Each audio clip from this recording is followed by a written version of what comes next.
Hello, good evening, SC viewers. If you are new to the channel, kindly like, share, subscribe, and please do not forget to hit the notification bell. Let us look at this Nnamdi Kanu'S issue. Of course, at this point, I think Ecowas as a body should even look at the possibility of the bloc talking to Nigerian government to have a look at this particular issue, because if you look at the information that came from UN working group at the point, UN working group make it very clear. Of course, they condemn the continued detention of the man Nnamdi Kanu. Of course, we understand that even a court of appeal in Nigeria before now have ruled that Nnamdi Kanu was extraordinary rendition for Kenya to Nigeria. As such, he should be released unconditionally. The way it is, I think the best, because if you look at Ecowas currently under the current leadership of the Nigerian president, Senator Tinubu, is fast depleting. We have a situation where countries like Burkina Faso, Mali, Niger already pull out of Ecowas. They have since formed Sahel Alliance. And who knows if the economic bloc can have their energy back if they think out with the idea of allowing the man Nnamdi Kanu have a free air. Because the way it is, I understand that Nnamdi Kanu was a lone voice when it comes to the whole of Africa in terms of advocating for the freedom of Africa, by extension, Biafra sovereignty. And it doesn't matter the opinion of anybody if you are coming through the angle of self-determination in terms of having the freedom of your people. You have not committed any crime known to law, whether locally or internationally. I think that best explains the reason, even with all the travail Nnamdi Kanu is passing through, no one has been able to accuse him of self-determination. And again, we are seeing in the recent past where some persons will make it very clear that even arresting, intimidating, hounding cannot deter people from this agitation. Somebody like Professor Olusegun, the lawyer laureate, have always maintained this. And I think it's a matter of fact, because shortly after the arrest of the mass Nnamdi Kanu, we saw Samanekpa springing up in Finland. Hence, Samanekpa who have been arrested. We saw the likes of Dr. Ngozi Arabezi and Ogenkere even struggling to see who take over his position. So it goes to show that hounding, arrest, and intimidation is not a panacea for peace, or rather to have the issue resolved. And again, you begin to ask, what is the issue here? The issue is very clear, because what people are asking for is self-determination, and is occasioned by what we know that is prevalent in the country, talking about the marginalization of the Igbos. It is very clear that Nigeria went through civil war, and immediately after the war, Gowon made it very clear that there was no victor, no vanquish, but emphatic after the war that there was no vanquish, no victor, no vanquish. And of course, he came up with the issue of 3R, talking about reconstruction, reintegration, and reconciliation. But surprisingly, many years after the war, none of those three things have been given attention. We have seen government upon government. We have seen the highest serious level of marginalization of the region. And of course, if you look at since the national democracy in 1999 to date, you agree with me that the Hausas, or rather the North, have ruled for, or have governed for more than 8 years, because we had the 8 years of Muhammadu Buhari, we had the 6 years of the man Yaradua. In the southern part of the country, we have the 8 years of Obasanjo, and 8 years of, we have the, yes, 8 years of Obasanjo, and yes, the one Jonathan Koffan. But in all of this, the Igbos, the southern part of the country, have not governed the country. And they said actually that there is no issue, there is no zoning in the constitution. But if you look at it tacitly, the position of the presidency rotates between the south and the north. So it's understandable that when it goes to the north, if actually the north have governed and they come to the south, if the south would have ruled, is understandable the south should take turn at the presidency. But that didn't happen. We had the 2023 election, where even after Obasanjo already governed the country, Tinubu equally emerged as the president after the election. And again, we have seen when it comes to giving that position, because if you look at the issue that has to do with the federal character, it is a change in the constitution. That when you give a position, it more reflects geographical spread. That have not adequately been adhered to. We have seen in the recent past where even House members, senators, House of Rep members will rise in the Hollow Chamber to raise the issue of marginalization in terms of projects. We have seen a recent one where even the leadership of the House will ask them to wait until supplementary budgets. We are talking about a major stakeholder in the country, a region like the eastern part of the country, telling to be asked to wait for supplementary budget to be captured in railway, in light railway project that is going across the country. We are seeing the one that has to do with dam, how a House member will equally rise to bring the attention of the House to the zone being totally excluded, having zero allocation when it comes to that area of budgetary allocation. And again, the only explanation they could get is that another House member rose up to ask the leadership of the House to ask members to be cautious when they raise the issue of budgetary allocation. So when people see all this in the country, definitely people will have the feeling that they are marginalized. Of course, that's a statement of fact. And when people come up with the issue of secession, of course, it will sell, it will fly in the mind of anyone in that region. So that is where the government must give proper attention to see how they deal with all these issues. Hello, good day, viewers. If you are new to the channel, kindly like, share, subscribe, and please do not forget to hit the notification bell. The Biafra evangelist. Let us look at this issue coming from the court.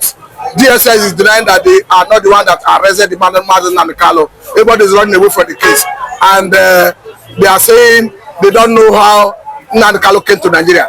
This is a man that even Court of Appeal in Nigeria already ruled that he was extraordinary rendition from Kenya to Nigeria. This time around, everybody is running away. It means Nnamdi Kanu face is scary or what? Let me understand. Good morning, good afternoon, good evening, and good night, wherever you're watching us from. And remember, humble self, Evangelist Benjamin Johnson, SS Nechi, one and the only Biafran evangelist. You cannot get it anywhere. I laugh again. He ain't here to give a go on way. Ekwesa gemeto yaka. Iye tinyere give agonanwe. Ekwesa gemeto yaka. The lion himself appeared yesterday in the court. You can see a series of dramas. Everybody ran away from the case. Yesterday, Baba, yesterday, the DSS, the Department of State Security in Nigeria is on the run. Eba ne rutes eba. Their is touching the back of their head. Nobody want to use a hand to carry. Muhammadu Buhari, the living one, I'm not talking about the other one, the living Muhammadu Buhari is now on the run again, denying that he was not the one that kidnapped Nnamdi Kanu from Kenya. DSS denying they are not the one responsible for kidnapping of Nnamdi Kanu. Then maybe Sidious Musa is the one that kidnapped Nnamdi Kanu this time around. After all of them are the same government. But then, who is the person now? Since everybody is running away, and Nigerian government too is running away, who is the kidnapper? Who then kidnapped Nnamdi Kanu? Is it a Charles, the king of England, that came to kidnap Nnamdi Kanu? Thanks to Nigeria, under whose government? Muhammadu Buhari. And everybody is running. Glory be to God, you can see it. God will always vindicate his people. In the book of Psalm chapter 34, if you read verse 19, it says, many are the afflictions of the righteous, but the Lord God Almighty delivered him from them all. But if I may ask, why do you think they are scared, they are afraid of the man, Nnamdi Kanu? They have to, DSS self. yes, it's running away. Well, they must run away. You know what? The international bodies, everybody in Nigeria, are seeing the case file that is being opened. And Nnamdi Kanu is a man who knows what he's saying. He knows what he's doing. He knows his rule. He knows his stand, and he knows his rights. You cannot intimidate him anywhere in the world. So his face is scary. He is very, very scary. Not just his face, his name alone. Nnamdi Kanu. When you mention it before any judge, everybody must be very, very careful. Don't you see what happened to Binta Nyako? Binta Nyako handled the case. It got to a point. Binta Nyako started praying to God Almighty, please deliver me from the hand of this man. I want to withdraw my case. Nigerian government are dragging her into the case. She's struggling. Finally, Mazen Nnamdi Kanu now have to come out to rescue her from the case. You know, you understand? Yesterday, yes, now, if you watch yesterday, all the cross-examinations, they failed. And to the point, James Omotosho now asked Nigerian government, the Nigerian government, they are canceled that if you, that he give them 2 weeks, in that 2 weeks, he give them 6 days to choose one day to produce their own evidence. Because, you know, yesterday, the council of Mazen Nnamdi Kanu, the legal teams of Mazen Nnamdi Kanu, appears in the court with every verified verdicts, you know, concerning the matter. How Mazen Nnamdi Kanu conquer Nigeria in Abia State, Federal High Court, how he conquer them in Enugu Federal High Court. And I swear, the videos on how Nigeria brutalized him in his home during the time of Muhammadu Buhari, in person of brutal. But if I may ask, remember that because of this prosecution under this current Justice Omotosho, we have seen American soldiers of Igbo descent coming down to Nigeria to witness this case. We have seen for the first time British High Commission sending delegation. Is it because of the international observers that is stepping in that DSS and everybody is running away from the case? It could be. But at the same time, they are seeing it that this young man they are talking about is a very big fish. It's not a fish that you can just throw into the ocean, expect the fish to just go down like that without being seen or seeing its impact in the ocean. You cannot see shark in ocean, you will not refer. Neither can you see a whole whale in the ocean without that ocean feeling it that the bulldozer in the sea is moving. It's a lion in the jungle. It's a lion in the jungle, because no animal that hears the voice of a lion that will not know that the king is around. So, and that is the person of and the level of mass, the stand of mass Nnamdi Kanu in the court yesterday. That is why you see everybody trying to withdraw their head, because they don't want to use their head to do what? To carry it. Yoruba go say, meaning they don't want to use their head to carry it.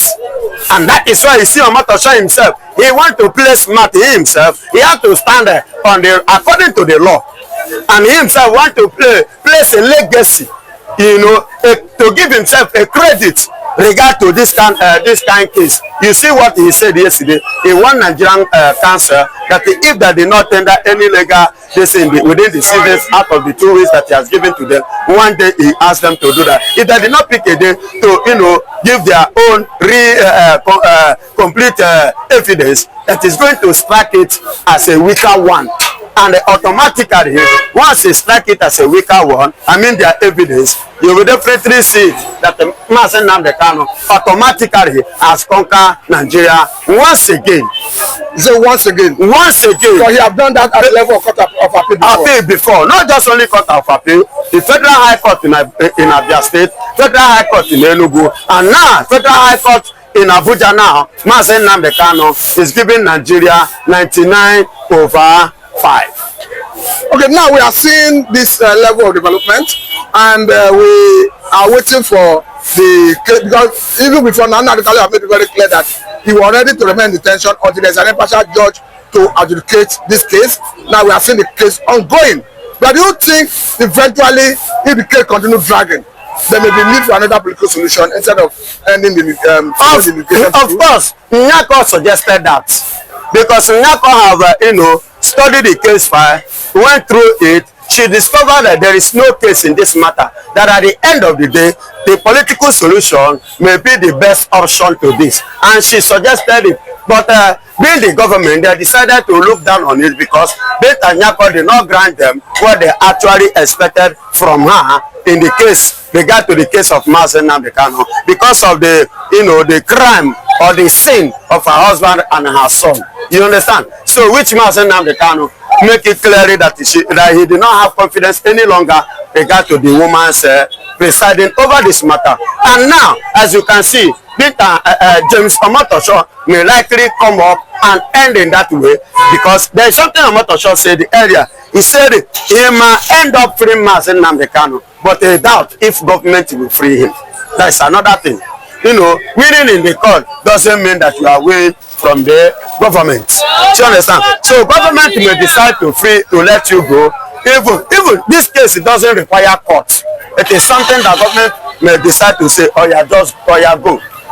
You understand? And nobody, the president have the right to do that. Even the British have the right to come for their citizens. And the Attorney General have the right to do that according to the constitutional right of Nnamdi Kanu. Section 138, subsection 5, stated it clearly. 1 to 5 said it. You understand? But being the fact that Igbophobia is playing, and he himself, being the stubborn fly, who really want the court and the case and the law to prevail, so that he will use it again and stand on what he's pursuing.